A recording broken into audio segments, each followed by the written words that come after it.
Ito ang buhay ng isang tricycle driver. Tuwing umaga, ganito ang ginagawa ko.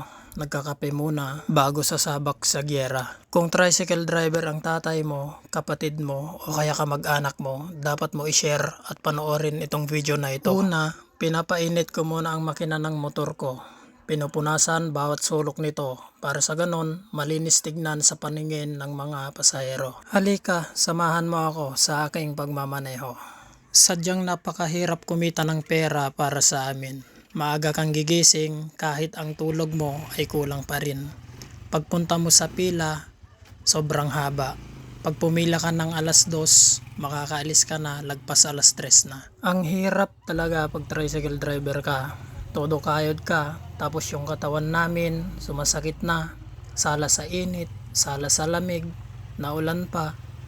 Kaya minsan pag minamalas sa daan, pati gulong mo mabubutas pa, mapaplat pa, dagdag gastos na naman yon. Napakasakit sa buong katawan, sa likod, ngalay na, kamay at paa, nangingitim na balat dahil sa init ng araw. Kaya yung mga balat namin minsan sunog na. At ito pa ang pinakamasaklap sa lahat mga idol, ang tingin sa amin cheap, di nag-aral, tapos pipitsugin pa.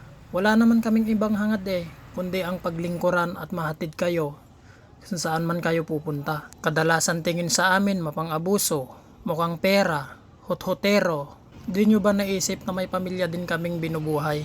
Kaya todo kayod talaga. Kailangan kumita dahil sa taas ng gasolina.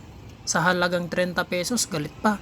Ang dami nang naririnig kung minsan may kasama pang mura. Kaya sa mga kasama kong tricycle driver dyan, mag-iingat kayo palagi. Huwag kayong susuko sa buhay. Pagsubok lang to, yayaman din tayo. Di kami tulad nyo na may benepisyo at malaking sweldo. Tapos pag Desyembre may 13-month pay pa kayo, may bonus pa kayo.